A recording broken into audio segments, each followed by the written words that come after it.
నమస్తే సర్వోదయ న్యూస్ కు స్వాగతం। నా పేరు తరంగిణి। ముందుగా బులెటిన్ లో హెడ్లైన్స్ చూద్దాం। ఫ్లోరిడాలో ప్రమాదానికి గురైన 5 వ్యక్తులతో ప్రయాణిస్తున్న జెట్ విమానం, 2 సజీవ దహనం।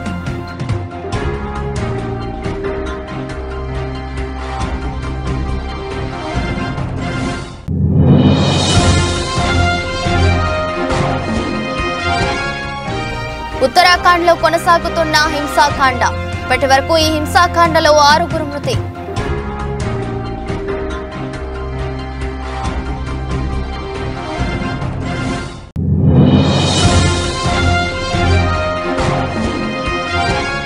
సభలో క్షమాపణలు చెప్పిన ఎంపీ జయా బచ్చన్, రాజ్యసభలో చైర్మన్ జగదీప్ ధన్ఖడ్ పై దూకుడుగా ప్రవర్తించిన జయా బచ్చన్।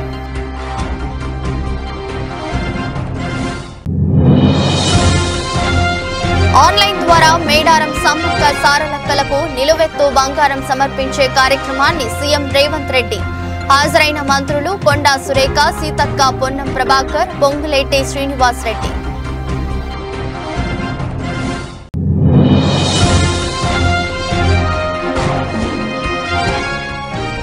చిరంజీవికి ఆతిథ్యం ఇచ్చిన గవర్నర్ దంపతులు, పద్మ విభూషణ్ అందుకోబోతున్న నేపథ్యంలో అభినందనలు తెలిపిన Tamilisai Soundararajan.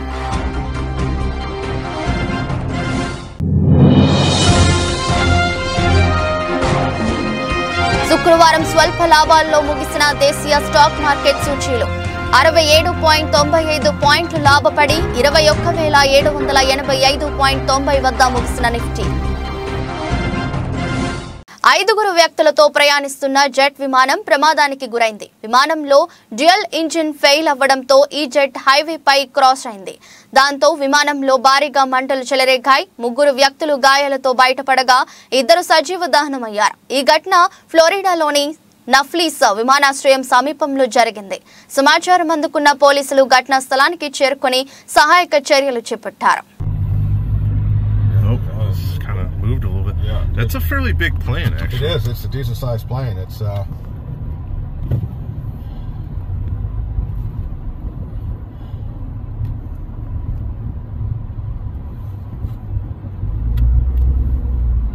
Somebody telling people to stay.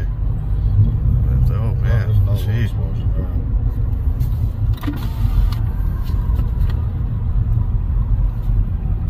Oh, there goes the wing. Yeah, gee. Videotaping it? Yeah. అమెరికాలోని హవాయి రాష్ట్రంలో భారీ భూకంపం సంభవించింది। 6.3 తీవ్రతతో భూకంపం వచ్చిందని యుఎస్ జియోలాజికల్ సర్వే తెలిపింది। పహాలాకు 37 కిలోమీటర్ల దూరంలో మౌనాలోవాలో 2 కిలోమీటర్ల లోతులో భూకంప కేంద్రాన్ని గుర్తించారు। భారీ భూకంపం వల్ల కొన్ని భవనాలు కూలిపోయాయి। భయాందోళనకు గురైన ప్రజలు బయటకు పరుగులు తీశారు।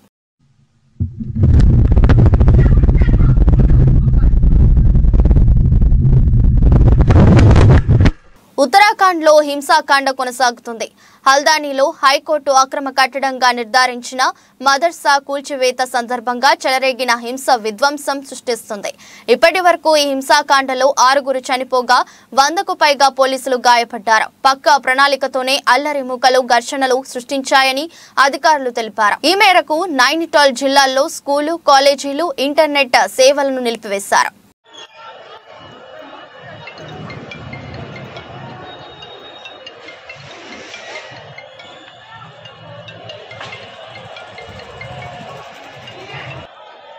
ऐसा है ना यार, देखो खाली लोइंदा आके हंगामा करते रहे ना भाई, ये है मतलब खाली अच्छा नहीं लगता ना यार। कोई हमें यार खुशी कोई है, तुम हमारे भाई लोगों को वो बात नहीं है।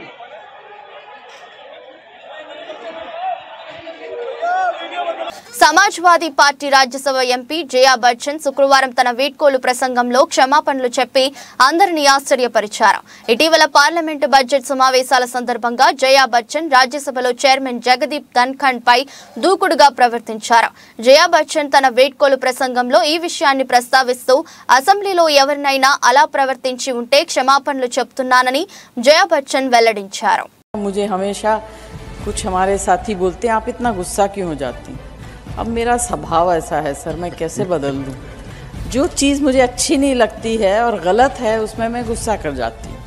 अगर मैंने बुरी तरह से गुस्सा किया, अगर पर्सनली किसी के ऊपर मैंने कोई बुरी बात कही, उसके लिए मैं आप सबसे माफ़ी मांगती हूँ। और आप सबको, जितने भी लोग हैं इस हाउस में, जो प्रस्तुत हैं, जो बाहर हैं, जो रास्ते में हैं, सबको बहुत बहुत शुभकामनाएं देती हूँ। ईश्वर आपको लंबी उम्र दे और ईश्वर आपको इतनी ताकत दे कि इस हाउस को आप इर्रेलेवेंट ना बनाएं। అసెంబ్లీ కమిటీ హాలులో ఆన్లైన్ ద్వారా మేడారం సమ్మక్క సారలక్కకు నిలువెత్తు బంగారం సమర్పించే కార్యక్రమాన్ని సీఎం రేవంత్ రెడ్డి ప్రారంభించారు. మేడారం జాతరకు వెళ్లలేని భక్తుల కోసం అమ్మవార్లకు ఇచ్చే నిలువెత్తు బంగారాన్ని సమర్పించే సదుపాయాన్ని ప్రభుత్వం కల్పించింది. ఈ కార్యక్రమానికి మంత్రులు కొండా సురేఖ, సీతక్క, పొన్నం ప్రభాకర్, పొంగులేటి శ్రీనివాసరెడ్డి, దామోదర రాజు నరసింహ, ఎమ్మెల్యేలు, ప్రభుత్వ ప్రధాన కార్యదర్శి శాంతి కుమారి, దేవాదాయ శాఖ కమిషనర్ అనిల్ కుమార్, ఇతర అధికారులు హాజరయ్యారు.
పెద్దపల్లి జిల్లా ఓదెల మండలం కొలనూరు రైల్వే గేటు వద్ద కాంగ్రెస్ పార్టీ నాయకుడు, పెద్దపల్లి మార్కెట్ కమిటీ మాజీ చైర్మన్ గుండేటి ఐలయ్య యాదవ్ ఆధ్వర్యంలో స్వీట్ల పంపిణీ చేశారు. అనంతరం మాట్లాడుతూ తెలుగు బిడ్డ, ఉమ్మడి కరీంనగర్ జిల్లాకు చెందిన భారత మాజీ ప్రధాని పివి నరసింహారావుకు భారతరత్న రావడం పట్ల హర్షం వ్యక్తం చేశారు. అదేవిధంగా అసెంబ్లీలో బడ్జెట్ సందర్భంగా 6 గ్యారంటీలలో భాగంగా తెలంగాణ సీఎం రేవంత్ రెడ్డి ఉద్యమకారుల మీద అరంగంట సేపు అసెంబ్లీలో మాట్లాడుతూ 80,000 పుస్తకాలు చదివిన కేసీఆర్ 10 సంవత్సరాలు అధికారంలో ఉండి ఏనాడు ఉద్యమకారుల ఊసే ఎత్తలేదు. కానీ నేను సీఎం అయిన తర్వాత ఉద్యమకారులను ఇచ్చిన వాగ్దానాలన్నీ నెరవేరుస్తానని, ఉద్యమకారులకు పెద్దన్నయ్య అండగా ఉంటారని తెలియజేసినందుకు హర్షం వ్యక్తం చేస్తూ స్వీట్లు పంపిణీ చేశారు. జై తెలంగాణ, జై నాయకత్వం, జై తెలంగాణ, జై తెలంగాణ, రేవంత్ అన్న నాయకత్వం, రేవంత్ అన్న నాయకత్వం, రేవంత్ అన్న నాయకత్వం.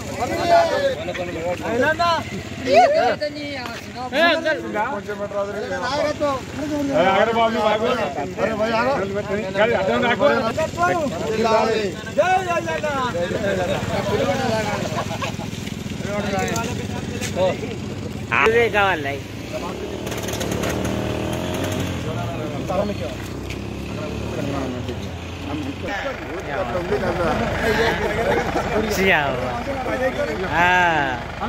తలకాయలు ఖరాబ్ చేస్తారు.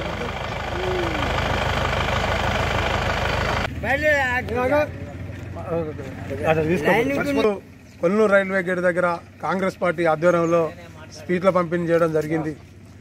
భారతదేశానికి కాంగ్రెస్ పార్టీ తరఫున దేశ ప్రధానిగా సేవలు అందించినటువంటి పివి నరసింహారావు గారి కృషి మరోలేంది. భారతదేశం అప్పులల్లా కష్ట పరిస్థితులలో ఉన్నప్పుడు రాజ్యాంగం రచించి మరి ధనిక రాష్ట్రంగా భారతదేశాన్ని మార్చి ఆ రోజులలో భారతదేశంలో పేరు తెచ్చుకున్న తెలుగు గొప్ప ప్రధాని కరీంనగర్, ఉమ్మడి కరీంనగర్ జిల్లా ముద్దుబిడ్డ పివి నరసింహారావు గారికి భారతరత్న రావడం పట్ల హర్షం వ్యక్తం చేస్తున్నాం. ఈరోజు అసెంబ్లీ సమావేశాలలో సీఎం యనమల రేవంత్ రెడ్డి గారు తెలంగాణ ఉద్యమకారులకు నేనేం చేసినా తక్కువనే, మరి 14 సంవత్సరాలు పోరాటం చేసి తెలంగాణ రాష్ట్రం ఏర్పాటు కోసం కృషి చేసిర్రు, వారి కృషి మరవలేదని చెప్పి మరి ఉద్యమకారులకు ఇవాళ అరగంట సేపు ఉద్యమకారుల గురించి మాట్లాడి నేను ఉద్యమకారులకు ఎన్నికలలో ఇచ్చిన హామీలు అన్నీ కూడా నెరవేరుస్తానని గొప్ప మాట చెప్పినందుకు యనమల రేవంత్ రెడ్డి గారికి అభినందనలు, హర్షం వ్యక్తం చేయడం జరుగుతూ ఉంది. మరి గత ప్రభుత్వంలో 10 సంవత్సరాలు సీఎంగా చేసిన కేసీఆర్ గారు ఏనాడు 80,000 పుస్తకాలు చదివిందని చెప్పుకోను మాట వరకే కానీ ఏనాడు ఉద్యమకారుల గురించి పట్టించుకున్న పాపాన పోలేదు. కానీ సోనియా గాంధీ గారి నాయకత్వంలో మరి తెలంగాణ రాష్ట్ర ముఖ్యమంత్రి యనమల రేవంత్ రెడ్డి గారు మరి గొప్ప నిర్ణయం తీసుకున్నందుకు ఈరోజు హర్షం వ్యక్తం చేస్తూ సీట్ల పంపిణీ చేయడం జరిగింది. జై తెలంగాణ, జై కాంగ్రెస్. సూర్యాపేట జిల్లా కోదాడ నియోజకవర్గం ఖాతాదారుల శ్రేయస్సుకు సుధా బ్యాంక్ అధిక ప్రాధాన్యత ఇస్తుందని bank managing director Peddireddy Ganesh అన్నారు. శుక్రవారం బ్యాంకులో కోదాడకు చెందిన బూర్గుల లక్ష్మి 2022లో 4 లక్షల రూపాయల రుణం తీసుకుని చెల్లిస్తుండగా ఇటీవల అనారోగ్యంతో మృతి చెందింది. నాడు రుణం మంజూరు సమయంలో బ్యాంక్ మేనేజ్మెంట్ మరియు మేనేజర్ ఖాతాదారుల శ్రేయస్సును దృష్టిలో పెట్టుకుని శ్రీరామ్ లైఫ్ ఇన్సూరెన్స్ బీమా సౌకర్యం కల్పించడం జరిగింది. మిగిలిన రుణం చెల్లించాల్సిన అవసరం లేకుండా ఇన్సూరెన్స్ సంస్థ నుండి మంజూరు అయిన 3,54,000 రూపాయల చెక్కును లక్ష్మి భర్త శ్రీనివాసరావుకు అందజేశారు. సుధా బ్యాంకు కల్పించే సేవలను ఖాతాదారులు సద్వినియోగం చేసుకోవాలన్నారు. ఈ కార్యక్రమంలో బ్యాంకు మేనేజర్ రవికుమార్ మరియు బ్యాంకు సిబ్బంది పాల్గొన్నారు. Sudha cooperative urban bank limited ఈరోజు కోదాడ బ్రాంచ్లో శ్రీరామ్ లైఫ్ ఇన్సూరెన్స్ ద్వారా వచ్చిన 3,56,000 రూపాయలు వారికి క్లెయిమ్ ఇవ్వడం జరిగింది. గతంలో బూర్గుల లక్ష్మి అనే మహిళ 4 లక్షల రూపాయలు రుణం తీసుకుని వారు అకాలంగా మరణం చెందడం ద్వారా మరి ఆ రోజు బ్యాంక్ మేనేజర్ చొరవతో ఇన్సూరెన్స్ చేయించడం వల్ల ఈరోజు వారి లోన్ అవుట్ స్టాండింగ్ అమౌంట్ ఏదైతే ఉందో 3,56,000 రూపాయలు ఆ అమౌంట్ని శ్రీరామ్ లైఫ్ ఇన్సూరెన్స్ ద్వారా వారికి బూర్గుల శ్రీనివాసరావు గారికి అందజేయడం జరిగింది.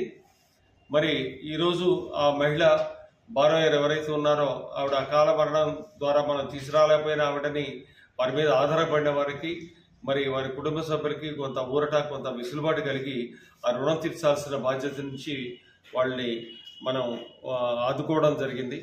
అట్లాగే సుధా కోఆపరేటివ్ అర్బన్ బ్యాంక్ మొత్తం ఉమ్మడి నల్గొండ జిల్లాలో 6 బ్రాంచీలు కలిగి ఉండి దాదాపు 225 కోట్ల రూపాయల వ్యాపారం చేస్తూ మరి ఖాతాదారుల సేవల కోసం, మరి ఖాతాదారుల యొక్క ప్రయోజనాల కోసం ఇటువంటి ఎన్నో స్కీముల ద్వారా వారికి రుణాలు మంజూరు చేయడమే కాదు మరి వివిధ పథకాల ద్వారా వారికి ఎంతో చేయూతనిస్తూ జరిగింది.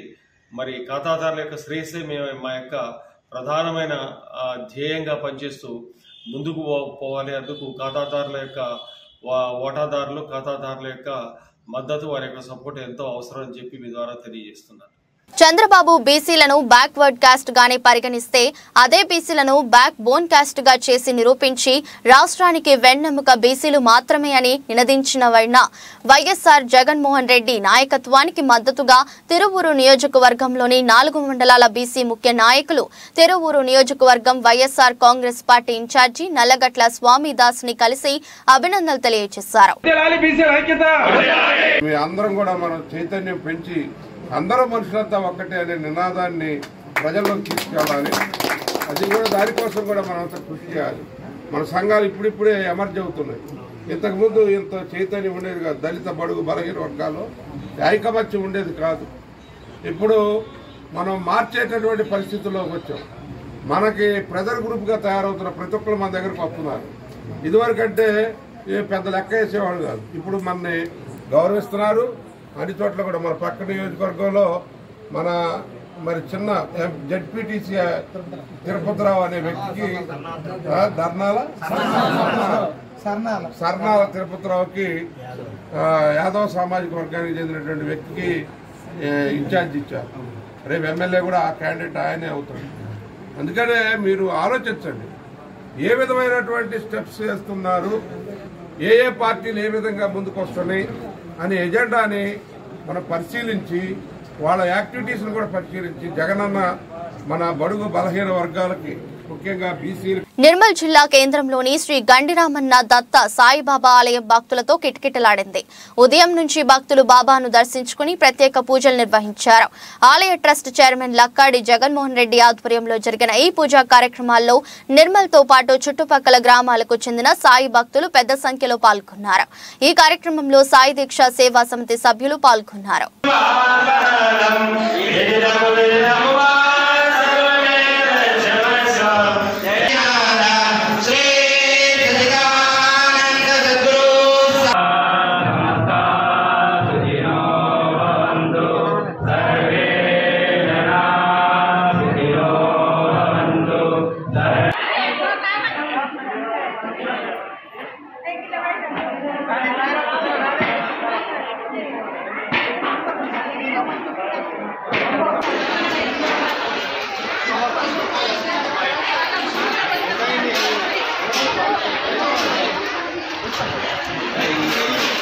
అంకిత భావంతో పనిచేసే ప్రజల మన్ననలను పొందడం గొప్ప విషయమని పోలవరం ఎస్ఐ ఎస్ఎస్ఎస్ పవన్ కుమార్ అన్నారు.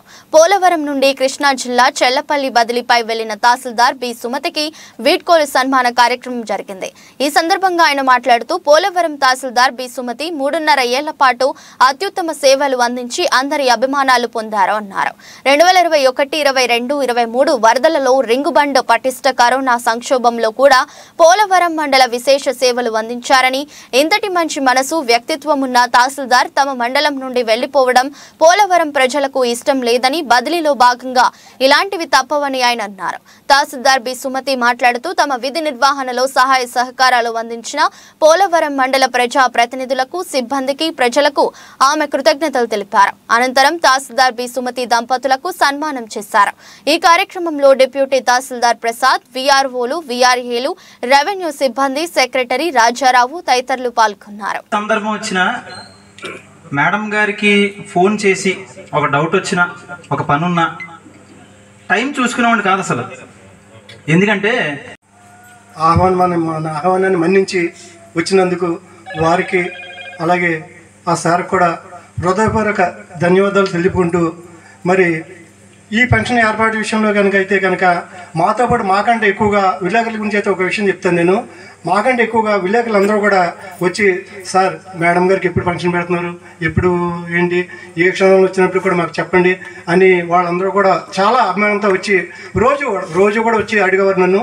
మరి వాళ్ళకి మా ఆఫీస్ తరఫున మేము వాళ్ళకి ధన్యవాదాలు తెలుపుకుంటూ, మరి ఈ రోజున మరి ఈ సార్కి, ఈ మేడం గారికి చెప్పేది ఏంటంటే, మనందరికీ తెలిసిన విషయమే, ఎక్కడ ఏ విషయంలో ఏ రేంజ్లో ఉన్నప్పుడు కూడా కొంతమంది విదేశీయులు యాత్రకు వచ్చి ఆ యొక్క రాజ్యం యొక్క పరిస్థితిని గ్రంథాల రూపంలో రాసేవారు.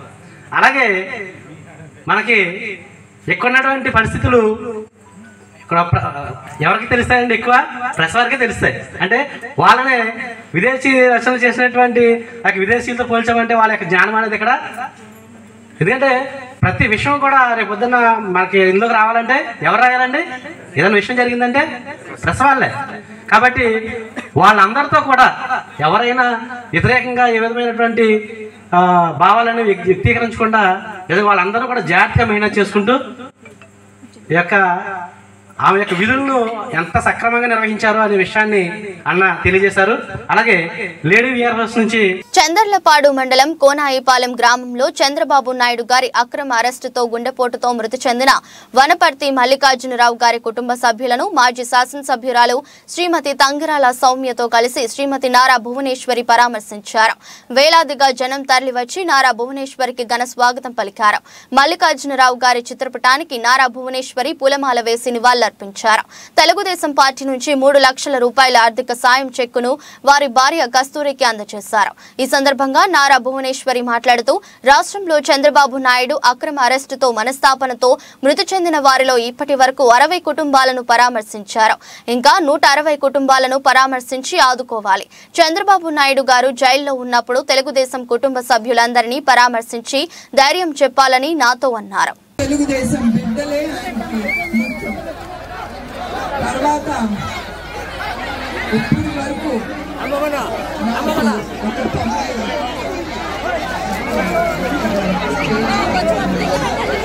ఇప్పటిదాకా 90 కుటుంబాలని నేను కలిశాను.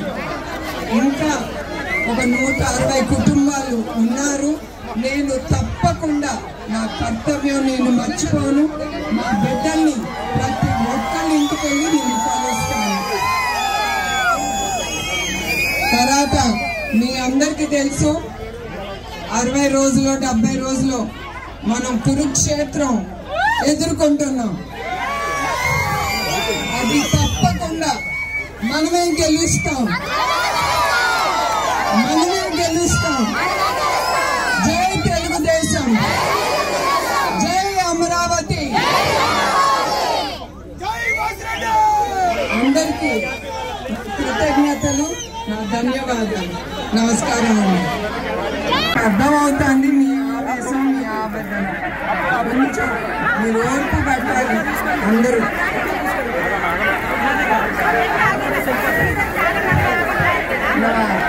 అక్క చెల్లెళ్ళకి నమస్కారం. మీరు ఇంతసేపు నా కోసం మీరు ఉన్నందుకు నాకు చాలా సంతోషంగా ఉంది. అది మీ అందరికీ తెలుసు. ఈ నిజం గెలవాలి అనేది నేను ఎందుకు తీసుకున్నాను. చంద్రబాబు నాయుడు గారిని తప్పు కేసులు పెట్టి ఆయన 53 రోజులు జైల్లో పెట్టారు. కానీ ఆయన జైల్లో ఉన్నా కూడా కృష్ణా జిల్లా మచిలీపట్నంలో శనివారం చిట్టిపాలెం గ్రామంలో ఇరు వర్గాల మధ్య ఉద్రిక్తత పరిస్థితి నెలకొంది. క్రిస్టియన్లకు కేటాయించిన బరియల్ గ్రౌండ్ కు వెళ్లే దారి సరిగ్గా లేక హిందువుల శ్మశాన వాటికలో ఖననం చేయాలని నిర్ణయించారు. కొంతమంది గ్రామస్తులు దానిని తీవ్రంగా వ్యతిరేకించారు. ఇరు వర్గాల మధ్య మాటల యుద్ధం ఏర్పడింది. సమాచారం అందుకున్న రూరల్ ఎస్ఐ ఇరు వర్గాలతో మాట్లాడి సమస్యను చాకచక్యంగా పరిష్కరించారు.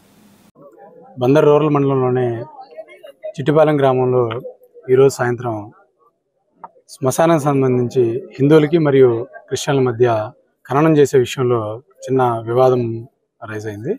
దానికి సంబంధించి మాకు స్టేషన్కి ఫోన్ కాల్ రావడం వల్ల ఇమీడియట్గా మేము మా సిబ్బంది అంతా వచ్చాము.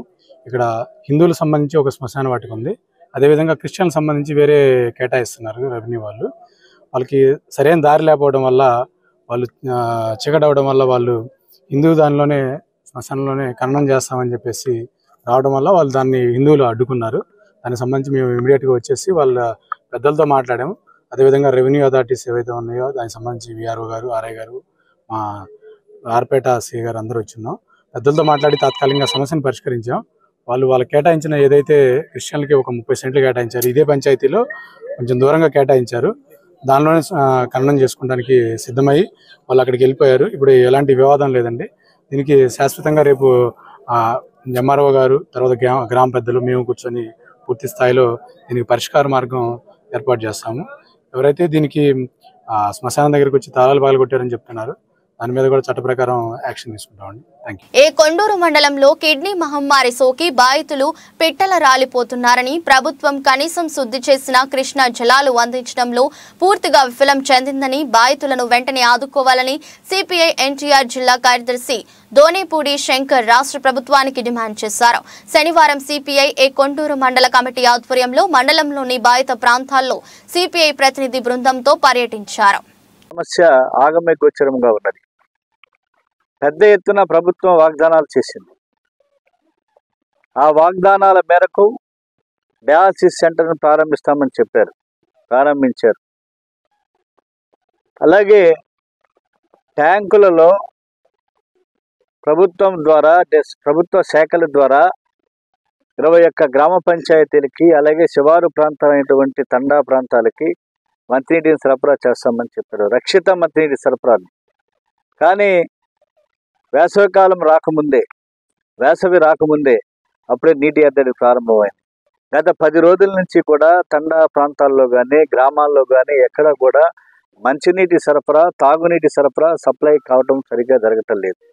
కాబట్టి ఈ సందర్భంగా మేము డిమాండ్ చేసేటువంటిది, ఇవాళ ప్రభుత్వం ఏం చేస్తున్నది, ఎమ్మెల్యే ఏం చేస్తున్నాడు, ఇవాళ 38 కోట్ల రూపాయలు మంజూరు చేసి తక్షణమే 21 గ్రామాలకి, అలాగే శివారు ప్రాంతాలకి పైప్ లైన్ల నిర్మాణం చేసి యుద్ధ ప్రాతిపదికన మంత్రిని సరఫరా చేస్తామని చెప్పారు. ఓ వైద్యుడు తన వృత్తి ధర్మాన్ని మరిచి ఏకంగా ఆసుపత్రిలోనే ప్రీ వెడ్డింగ్ షూట్ ఏర్పాటు చేశాడు. ఈ ఘటన కర్ణాటకలోని చిత్రదుర్గ జిల్లాలోని ఆసుపత్రిలో జరిగింది. బరంసాగర్ ఏరియాలోని ప్రభుత్వ ఆసుపత్రిలో కాంట్రాక్ట్ వైద్యుడిగా పనిచేస్తున్న ఓ డాక్టర్ ఆపరేషన్ గదిని ప్రీ వెడ్డింగ్ షూట్ కు వేదికగా ఎంచుకున్నాడు. దీనికి సంబంధించిన వీడియో నెట్టింట వైరల్ అయింది. దీన్ని తీవ్రంగా పరిగణించిన ప్రభుత్వం ఆ వైద్యుడిని విధుల నుంచి తొలగించింది.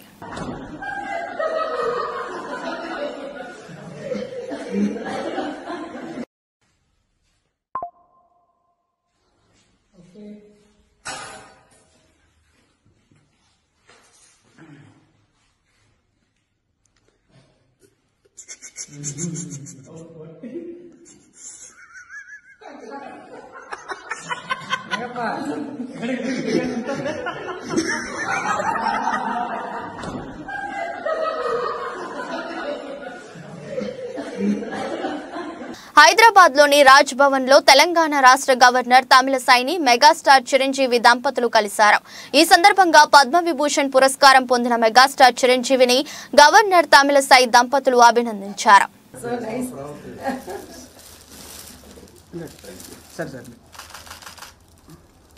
I'm extremely sorry on the day I was unable to come. Yes, Honorable Home Minister, yeah. Thank you so much. Sajjay. For supporting our They deserve many more laurels.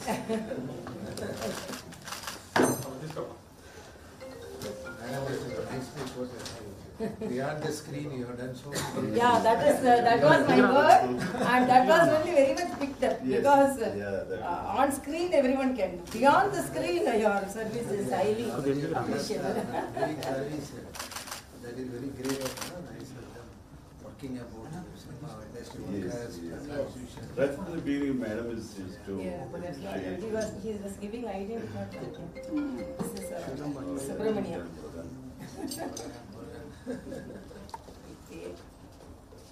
Sir.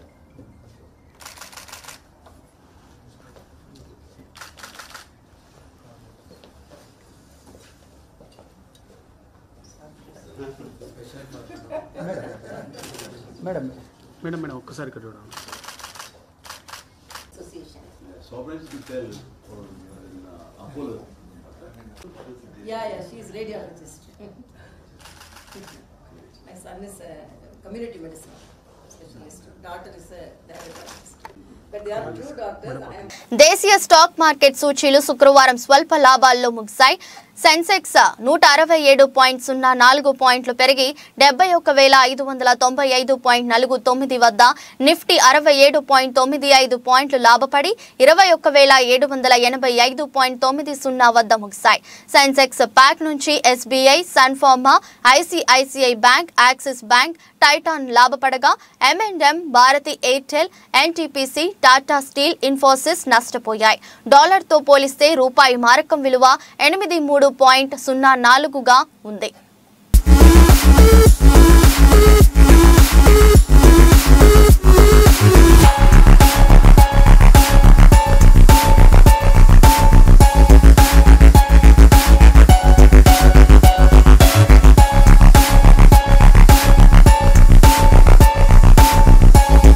వార్తలు ముగించే ముందు మరోసారి హెడ్లైన్స్. ఫ్లోరిడాలో ప్రమాదానికి గురైన 5 వ్యక్తులతో ప్రయాణిస్తున్న jet విమానం, 2 సజీవ దహనం.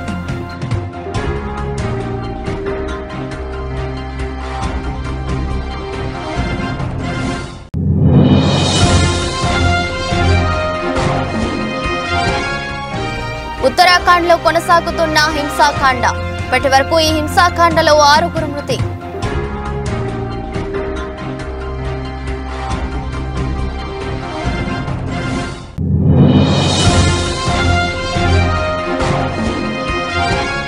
సభలో క్షమాపణలు చెప్పిన ఎంపీ జయా బచ్చన్, రాజ్యసభలో చైర్మన్ జగదీప్ ధన్ఖడ్ పై దూకుడుగా ప్రవర్తించిన జయా బచ్చన్.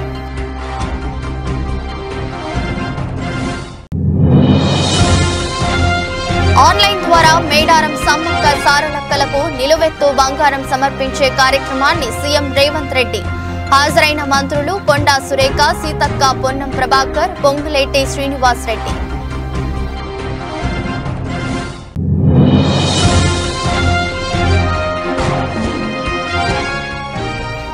చిరంజీవికి ఆతిథ్యం ఇచ్చిన గవర్నర్ దంపతులు పద్మ విభూషణ్ అందుకోబోతున్న నేపథ్యంలో అభినందనలు తెలిపిన తమిళసై సౌందరరాజన్.